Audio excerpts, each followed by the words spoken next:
I'm of the same opinion. The myths are real. Yeah! There was a war. Come on! And they're the last ones standing. I keep reaching for greatness because I'm built from it. Who bows to who? Nobody gon' stop for me. Here we go. Kong bows to no one. Here we go.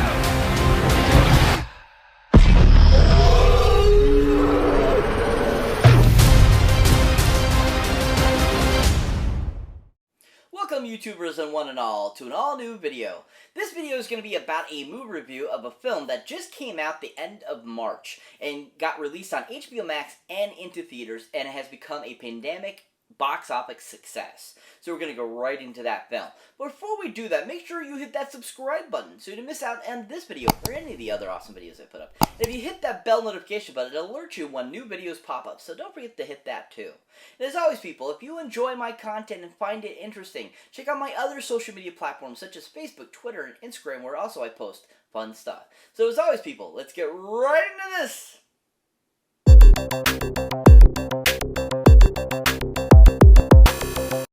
So welcome one and all to an all new video. So like I was saying before, we're going to be doing a movie review of a film that is a sequel and a part of a great trilogy of films that was released on March 31st onto HBO Max and into theaters. And that of course is a film called Godzilla Vs Kong. Ooh. Oh, the Godzilla vs. Kong. Oh my gosh, this movie is so badass. This movie was fantastic. Hands down, amazing fun, and just really what I was looking for in a Godzilla vs. Kong film. Now, this film was none other directed by a gentleman that goes by the name of Adam Wingard. Oh yeah, Adam Wingard. Ooh. So Adam Wingard is also known for directing a few other things over the years. But a couple films that actually I'm very aware of, I've seen that he's directed that I think are really fun films too as well. One of them happens to be a great film that came out a couple of years ago, and is a great horror slasher type of film that just has a really great edge. And that, of course, is a film called, wait for it, You're Next. Oh yeah, You're Next. Ooh, so this movie actually came out about almost 10 years ago now, and this is an amazing horror film. And it is so good beyond, like, a great slasher film, like, you know, along the lines of, like, the original Halloween, the original The Fog, and all that kind of stuff. I mean, that's what this movie feels like to me. It's so well constructed and so well done, and Adam did an amazing job bringing this to life and giving us a really great film that had really great mystery to it, and just kept giving you surprise after surprise after surprise that was just so fun and enjoyable. If you haven't seen Your Next, definitely check it out. Adam did a great job of directing it, giving us a really great direction, and also just giving us a really great story. Now, the second film he directed is one that I didn't care too much for, and is an okay film. Now, this is actually supposedly a direct sequel of the 1990 film, The Blair Witch Project. So, this one is supposed to basically blot out what the Book of Shadows, brought to us that they did a couple years later after the first Blair Witch Project. So this is actually supposed to be the sequel to Blair Witch. So hence why the 2016 film that he directed called The Blair Witch Project. Oh yeah, The Blair Witch Project. Ooh, which he directed, which it was okay, like I said. I thought he did a great job of directing it. I thought he gave us a really great kind of like horror film like Your Next was, which he was trying to stay kind of in tune with what he was doing at the time. And he just did a really good job of, bringing the story kind of to a full, circle around in 360 to make it kind of a cohesive story. And, I thought he did a pretty good, decent job of giving us some interesting aspects and, some great creatures and so forth and stuff like that the first one didn't do. But he definitely didn't play on how the first one, was all about mystery. This one definitely wasn't that way. It was a little bit more supposed to be like horror monster type of deal. And like I said, I thought it was an okay movie. I didn't care too much for it, but I thought still that Adam did a great job of directing it and giving us a very cohesive story and giving us some pretty good acting and just a great time, basically. Still made it enjoyable, and it was a nice close to the story. So if you haven't seen The Blair Witch Project from 2016, definitely give it a whirl, people, because Adam did a pretty decent job of directing it. Now, when it comes to directing Godzilla vs. Kong, He did an amazing job. Oh my gosh, so hands down perfection.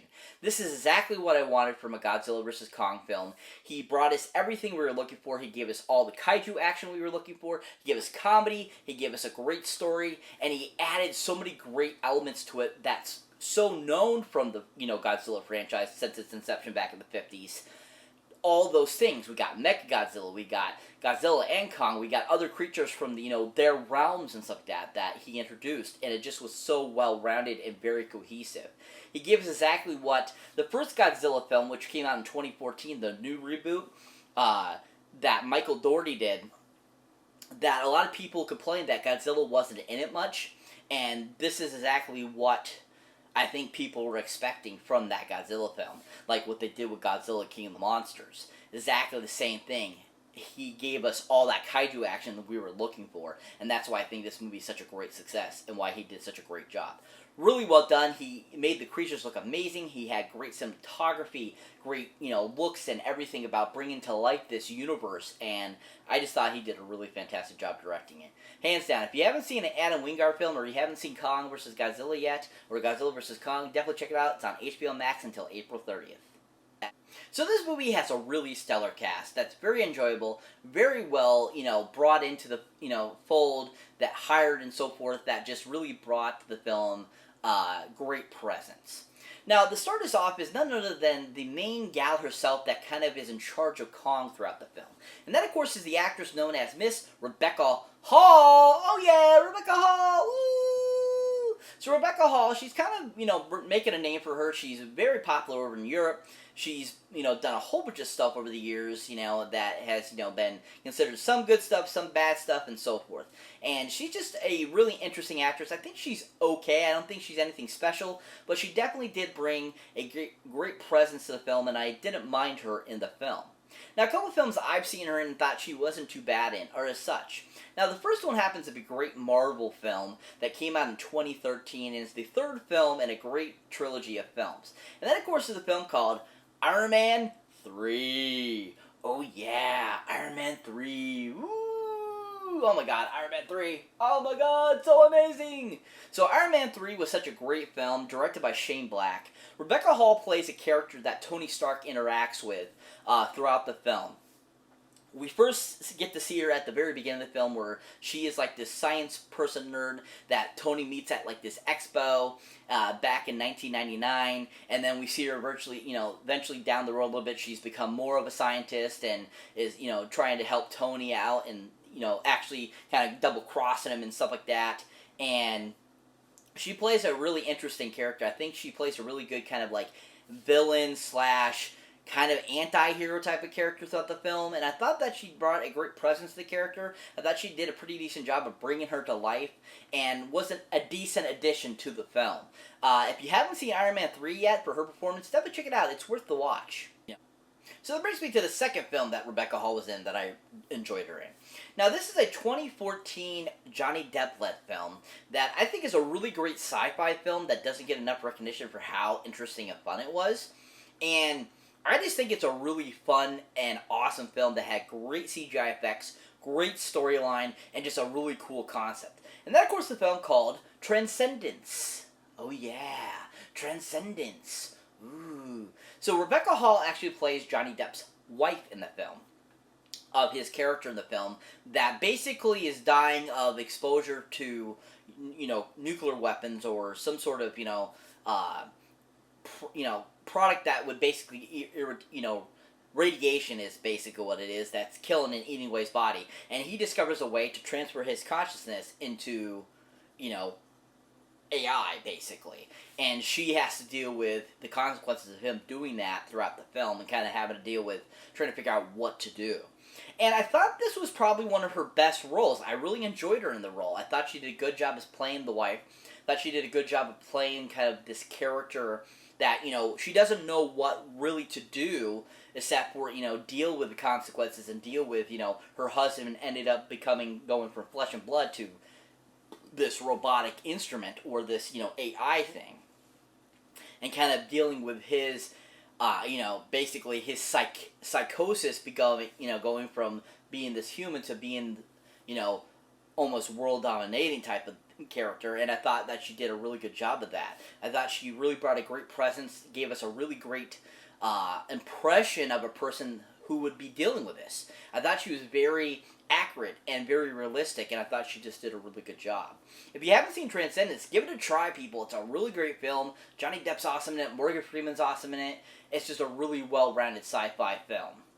I thought that she did a really good job of the film. I thought she did a decent job. I thought she did pretty well, and I thought she was a really great mediator between, Kong and, and the other people throughout the film that are part of Monarch and not part of Monarch and all that kind of stuff, and just how she mediates and, keeps Kong how she wants to keep Kong throughout the film. And I thought she did a really good job of bringing that together and giving us this really interesting scientist character.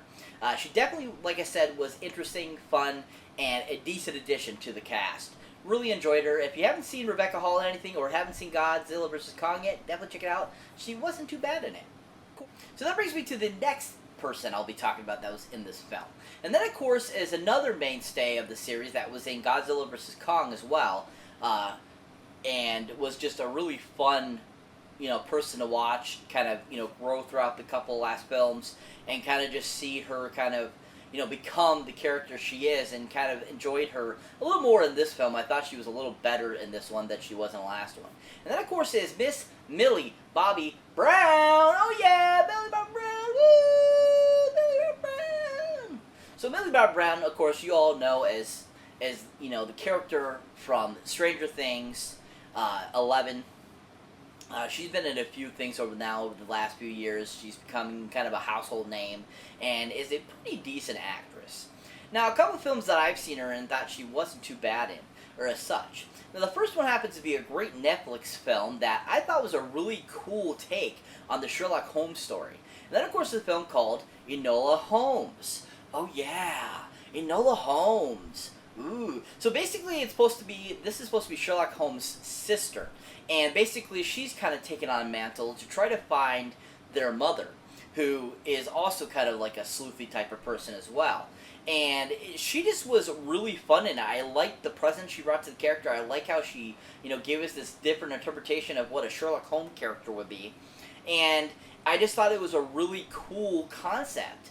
And I just really enjoyed Millie. I thought she did a really good job, and I thought she worked really good with Henry Cavill and Helena Bonham Carter and just everyone involved in the film. And I thought she just brought a great essence to the character of Enola. And I just thought it was a really fun film. If you haven't seen it yet, definitely go check it out on Netflix now. It's a really fun film. So that brings me to the second film that Millie Bobby Brown was in. And that, of course, is the prequel to this film, Godzilla vs. Kong. None other known as the great film Godzilla, King of the Monsters. Woo, yeah!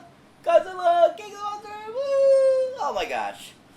Godzilla King of the Monsters was such a fantastic film as well. It's exactly what Godzilla vs. Kong gave us. It gave us lots of kaiju action, lots of great kaijus we hadn't seen yet, and some great battle sequences. And Millie Bobby Brown was fun in this film. I thought she did a decent job. I liked where her character went. I like how she was trying to get involved and trying to help, figure out what's going on and, helping Godzilla and all this kind of stuff. And even though she was kind of like one of those, like, a little bit of, like, those annoying teens that, is, trying to get in the way, basically, type of deal, and they don't know better because they're a teen. And, even though she was, like, kind of that whiny type of teen, she still did a pretty decent job, and I enjoyed it. I thought she worked really well with Vera Farmiga and everyone involved in the film. I thought that she had a great end sequence when she's at, Fenway Park and, dealing with the monsters and stuff like that and all that kind of good stuff. I really enjoyed that sequence of the film, and I just thought that she brought a great essence and a great vulnerability to Vera Farmiga's character and everyone else in the film.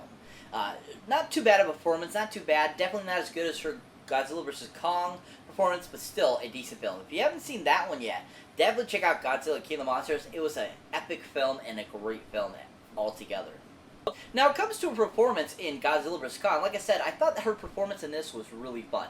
I loved her interactions with all the different characters between Byron Tyree Henry and the other gentleman that's a part of their trio throughout the film. She's actually really awesome. I love the kind of the role she took on where she knows Godzilla is not really attacking people for no reason. She understands, he saved them in the last film, and that, there's something behind this. And I just really enjoyed how her character really grew from the last film and gave us this really fantastic performance.